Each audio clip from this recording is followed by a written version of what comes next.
नौकरी छूटने के बाद जब मैं घर वापस आया तो कई तानों का सामना करना पड़ा। दोबारा से परिवार के माहौल में ढलने में मुश्किल भी हुई, पर सबसे ज्यादा तकलीफ तब हुई जब घर वालों ने मेरे पलंग को ही भेज दिया था।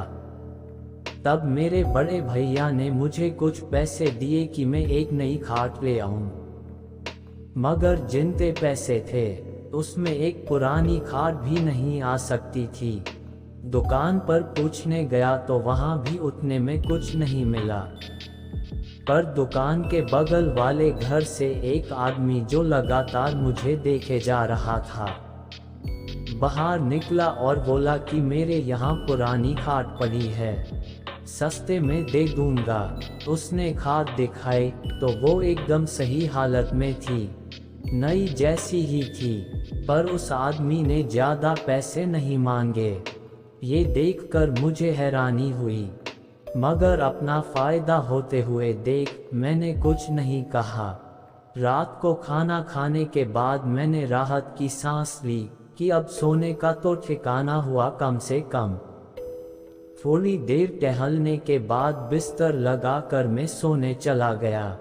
सोते सोते मुझे ऐसा लगा कि अचानक ही मुझे कोई धक्का दे रहा है और फिर मुझे किसी खाई में धकेल रहा है।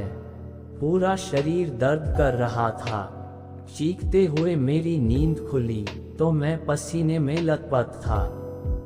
मुझे लगा कि कोई बुरा सपना होगा, तो मैं दोबारा सोने लगा, लेकिन खाट पर लेटते ही मुझे ऐसा लगा कि कोई मेरे कंधों को जोर से जकड़े हुआ है और मेरे पैरों को किसी ने पकड़ लिया है। दोबारा से मेरा पूरा शरीर दर्द करने लगा। मैं चाहकर भी उठ नहीं पा रहा था। हैरत की बात तो ये थी कि ये कोई सपना नहीं था, सच में कोई मेरे शरीर को जकड़े हुए था। मेरी चीख सुन सभी घर वाले वहां फौरन आ गए और उतने में ही ये सब अजीब चीजें भी रुक गईं। बुरा सपना था ये बोलकर उन्होंने फिर से सो जाने को बोला, पर खाट पर दोबारा बैठने की अब मेरी हिम्मत ही नहीं थी। वो रात मैंने जमीन पर ही गुजारी और अगले दिन मुझे लगा कि शायद कल रात जो हुआ वो सब मेरा एक वहम था। खुद को समझाते हुए अगली रात मैं फिर उसी खाट पर सोया। कुछ देर तो मुझे नींद ही नहीं आई। फिर जब कुछ देर तक कोई भी अजीब चीज नहीं हुई तो मेरी आंख लग गई, पर आधी रात में एक बार फिर मुझे लगा कि कोई मेरे शरीर को पीछे की ओर खींच रहा है। मैं आगे बढ़ ही नहीं पा रहा था, क्योंकि मेरे पैरों को जैसे किसी ने जंजीरों से बांध रखा था।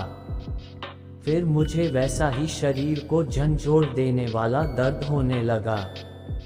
मैं चीखता इससे पहले मुझे एक आवाज सुनाई दी, एक बूढ़ी औरत की आवाज गुस्से से भरी हुई, मेरी जगह पर आखिर क्यों आए तुम?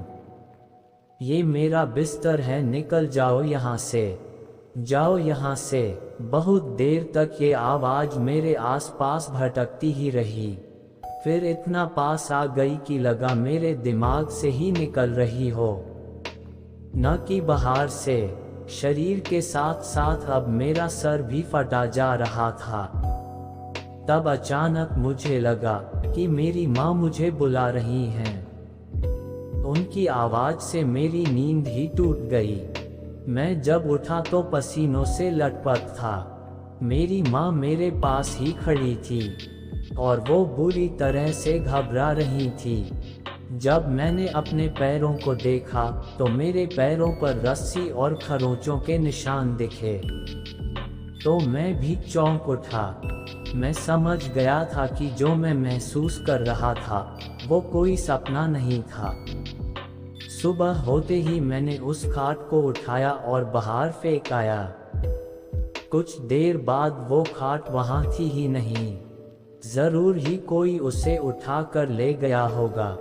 अगली रात भी मैंने जमीन पर गुजारी, लेकिन उस खाट का ख्याल मुझे सोने ही नहीं दे रहा था। थोड़ी बहुत नींद लेकर सुबह उठा तो उस खाट के साथ एक आदमी भी घर के बाहर मिला, जो कि गुस्से में भरा हुआ था कि आखिर क्यों मैंने इतनी खतरनाक खाट यूं ही खुले में बाहर छोड़ दी थी। झटके, दर्द और बुरे सपने क्या कुछ नहीं देती थी ये खाट। ये सब बोलकर वो खाट वहीं छोड़ गया। मुझे इतना तो समझ आ गया था कि ये मेरा वहम नहीं है और इस खाट में वाकई कुछ गड़बड़ है। मैं उस खाट को अंदर ले गया और दोबारा उस पर सोने का सोचा ताकि पता कर सकूं कि आखिर वो आवाज़ किस बुरी औरत की थी। लेकिन ये मेरी जिंदगी की सबसे बड़ी गलती थी। इस बार न शरीर में दर्द हुआ और न ही झटके लगे और जल्द ही नींद भी आ गई। पर थोड़ी ही देर में उस औरत की आवाज़ फिर आई। चिल्लाते हुए उसने बोला, फिर आ गए, आखिर क्यों मुझे चैन से सोने नहीं देते? ये मेरे सोने की जगह है, जाओ यहाँ से। यह सुनते ही फिर मेरे शरीर में दर्द होने लगा। ऐसा लग रहा था जैसे मैं कहीं ऊपर से बहुत जोर से गिर रहा हूँ। थोड़ी देर बाद ये सब रुक गया, पर ऐसा लगने लगा जैसे खाट हवा में झूल रही हो। अपने कंधों पर उठाए कोई उसे ले जा रहा हो। मेरा मैं सहमा जा रहा था। डर ने जैसे चारों ओर से मुझे घेर लिया हो। मैं नींद में था फिर भी सब महसूस कर पा रहा था। अचानक मेरी सांसें घुटने लगीं। मैंने सर नीचे करके देखा तो खाट के चारों ओर आग लगी हुई थी। मैंने चिल्लाने की कोशिश की मगर गले से आवाज़ ही नहीं निकल रही थी। लेकिन उसके कुछ ही पलों बाद मेरे हाथ और पैर आज़ाद हो गए। मैं तुरंत उठकर बैठा, लेकिन मैंने जो देखा उससे मेरे रोंगटे खड़े हो गए। एक डरावनी सी बुरी औरत ठीक मेरे सामने बैठी थी। उसे देखते ही मैं चिल्ला उठा और मेरी नींद टूट गई। हाँफते हुए मैं चारों तरफ देखने लगा, पर सब एकदम नॉर्मल था। बस मेरे पूरे शरीर घाव थे। मैं समझ चुका था कि ये किसी बुरी औरत के सोने की जगह थी, जो शायद अब इस दुनिया में नहीं है, लेकिन फिर भी उसे यही सोना पसंद है। अगली सुबह मैं दोबारा उस खाट को उसी आदमी को दे आया जिससे इसे खरीदा था। उसे इन सब चीज़ों के बारे में बताया तो ये मालूम हुआ कि उसकी माँ ने कुछ ही दिन पहले इस खाट पर दम तोड़ा था। उसके बाद से वो खाट उसने अपने कमरे में ही खाली पड़ी रहने दी, ताकि उसकी माँ अब चैन से सो सके। चाहे जो भी हो, मैं उस खाट के भयानक एक्सपीरियंस को कभी नहीं भूल पाऊंगा।